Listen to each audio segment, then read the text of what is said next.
Hello student, मैं हूँ Renu Sharma MB international school से और आज हम हिंदी व्याकरण में पार्ट 2 वर्ण विचार का अध्ययन करेंगे। वर्ण विचार। पिछले अध्याय में हमने देखा कि भाषा हमारे जीवन की जो है मूलभूत आवश्यकता है। तो क्या हमने सोचा है कि भाषा का निर्माण किस प्रकार से हुआ होगा? भाषा के निर्माण में वाक्य की आवश्यकता होगी। जब भाषा का निर्माण हुआ होगा तो भाषा को लिखने के किसी न किसी रूप में उसे लिखा जाएगा, तो उसके लिए वाक्य की आवश्यकता होती है। वाक्य का निर्माण शब्दों से होता है और शब्दों का वर्णों से होता है। अतः सबसे पहले वर्ण पर विचार करना बहुत ही आवश्यक है। फौजी, गिलहरी। फौजी और गिलहरी शब्दों के टुकड़े करके हमने निम्नलिखित प्रकार से हम इसको लिख सकते हैं। फ प्लस औ प्लस ज प्लस ई, फौजी। अब ये जो मूल शब्द है, इसके जब हमने टुकड़े किए, जो ध्वनियां निकली, इसको ही इनको ही हम वर्ण कहते हैं और वर्णों से मिलकर शब्द बनते हैं और शब्दों से मिलकर के वाक्य बनते हैं। और जब हम वाक्यों को लिखते हैं तो उससे भाषा का निर्माण होता है कि हम कौन सी भाषा में लिख रहे हैं। अगर इन टुकड़ों को हम पुनः टुकड़े करना चाहें तो क्या किया जा सकता है? नहीं, इनके टुकड़े नहीं किए जा सकते हैं, क्योंकि जो वर्ण होती है वो भाषा की सबसे छोटी इकाई होती है, क्योंकि ये मूल ध्वनियां, इन्हें ही वर्ण और अक्षर कहा जा सकता है। परिभाषा देख लेते हैं। वह छोटी छोटी मूल ध्वनि जिसके खंड नहीं किए जा सकते वर्ण या अक्षर कहलाते। इनको हम अक्षर भी कह सकते हैं, अ, क, ख, ग आदि। अब लेते हैं वर्णमाला। वर्णों का जो क्रमबद्ध समूह होता है उसी को हम वर्णमाला कहते हैं। हिंदी वर्णमाला में 52 वर्ण होते हैं। हिंदी वर्णमाला में कितने वर्ण होते हैं? 52, 52।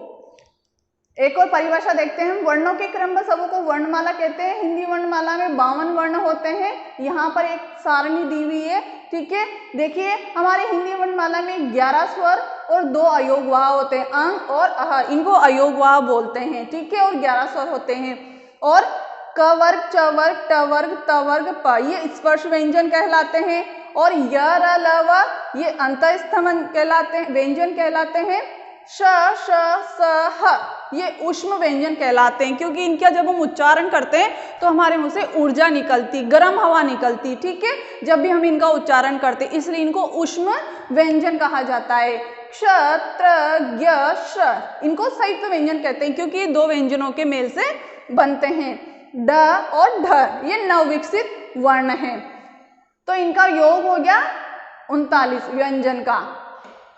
वर्णों के भेद। वर्णों के 2 भेद होते हैं, स्वर और व्यंजन। सबसे पहले लेते हैं स्वर।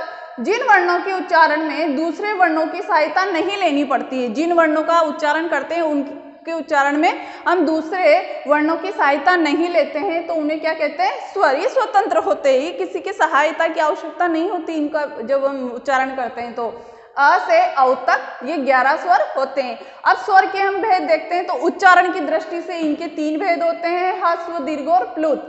सबसे पहले ह्रस्व। जिन वर्णों के उच्चारण में बहुत कम समय लगता है ना, बहुत ही कम समय लगता है, उनको ह्रस्व स्वर कहते हैं। ये संख्या में 4 है, अ, ई, उ, री।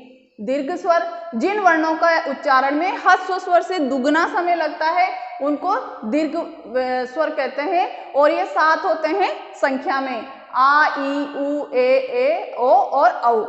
प्लुत स्वर। जिन वर्णों के उच्चारण में दीर्घ स्वर से भी अधिक समय लगता है, मतलब तिगुना समय लगता है, वे होते हैं प्लुत स्वर। जैसे ओम। स्वरों की मात्राएं। जब कोई स्वर व्यंजन के साथ प्रयुक्त होता है, जब कोई स्वर व्यंजन के साथ प्रयोग में लिया जाता है तो स्वर को लिखकर उसकी मात्रा लगाई जाती है। देखिए यहाँ पर ये उदाहरण दे रखे हैं।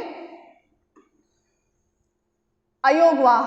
अंग और अह को अयोगवाह कहते हैं। ये जो 2 वर्ण हैं, अंग और अह को अयोगवाह कहते हैं, क्योंकि ये न तो स्वर में माने जाते हैं और न ही व्यंजन में माने जाते हैं। इन्हें सांकेतिक स्वर भी कहते हैं। अयोगवाह का प्रयोग निम्नलिखित रूपों में किया जाता है। जो अयोगवाह कहलाते हैं, इनका प्रयोग एक तो अनुनासिक में, दूसरा है अनुस्वार में और तीसरा है विसर्ग में। अनुनासिक में हम देखिए ऊपर चंद्र बिंदु लगा देते हैं, तो अनुनासिक को क्या बोलते हैं? हम इसको चंद्र बिंदु भी कह सकते हैं, कहते हैं। इसके लिखने के लिए पूर्व वर्ण के ऊपर चंद्र बिंदु का प्रयोग किया जाता है, जैसे ऊंच, चांद, हाँकना आदि। अब अनुस्वार। इसका प्रयोग अपने पूर्व वर्ण, अपना जो वर्ण होता है उसके पहले वाले वर्ण पर बिंदु लगाया जाता है, उसके रूप में इसका किया जाता है, जैसे कंगन, मंगल, जंगल। अब है विसर्ग। इसका प्रयोग व्यंजन के बाद किया जाता है। इसका उच्चारण ह के समान होता है, जैसे अतः, दुख, नमा आदि। इसका संस्कृत में बहुत अधिक प्रयोग किया जाता है। व्यंजन, जिन वर्णों के उच्चारण में स्वरों की मदद लेनी पड़ती है, स्वरों की मदद लेनी पड़ती है, वे व्यंजन कहलाते हैं। इनकी संख्या 39 होती है। व्यंजन के भेद: स्पर्श व्यंजन, जिन वर्णों के उच्चारण में जिह्वा मुख के विभिन्न भागों को स्पर्श करती है, मुख के विभिन्न भागों को स्पर्श करती है, उनको बोलते हैं स्पर्श व्यंजन। क से लेकर म तक के वर्ण स्पर्श व्यंजन कहलाते हैं।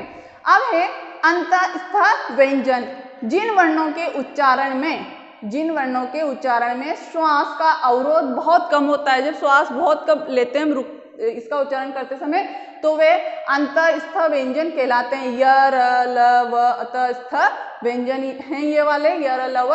अब ऊष्म व्यंजन, जिन वर्णों के उच्चारण में मुख से गर्म वायु निकलती है, वे ऊष्म व्यंजन कहलाते हैं। श, श, स, ह ऊष्म व्यंजन है। जब हम इनका उच्चारण करेंगे तो गर्म वायु निकलती है इनका उच्चारण करते समय। अब है संयुक्त व्यंजन, दो वर्णों के योग से बनने वाले वर्ण, दो वर्णों के योग से बनने वाले जो वर्ण होते हैं वो संयुक्त व्यंजन कहलाते हैं। जैसे क्ष, क प्लस स प्लस अ, क्ष। ज्ञ, ज प्लस य प्लस अ। त्र किससे बनेगा? त प्लस र प्लस अ। श, श प्लस र प्लस अ।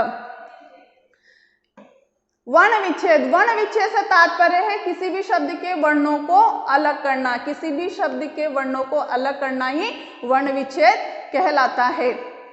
अब वर्णों का संयोग किस प्रकार से होता है, देखिए यहाँ पर ये जो उदाहरण है, जो सारणी आपको खुद से देखनी है। और वर्णों का संयोग, जब कोई व्यंजन किसी अगले व्यंजन के साथ स्वर रहित होकर जुड़ता है, जब कोई व्यंजन किसी अगले व्यंजन के साथ स्वर रहित होकर जुड़ता है, तो उसका कोई अंग टूट जाता है या रूप बिगड़ जाता है।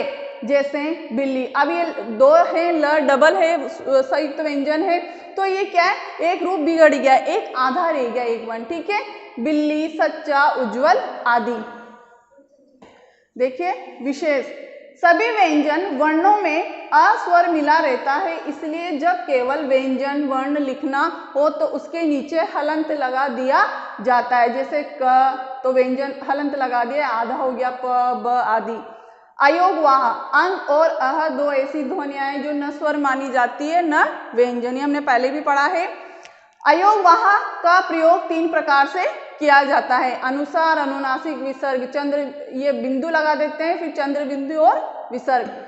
अनुस्वार, अंग का प्रयोग अनुस्वार के रूप में किया जाता है। इसका निर्धारण जैसे नंदन, गुंजन, अलंकार आदि। वर्णों के सभी पंचम वर्ण ड, य, न, न, म का प्रयोग भी अनुसार के रूप में ही किया जाता है।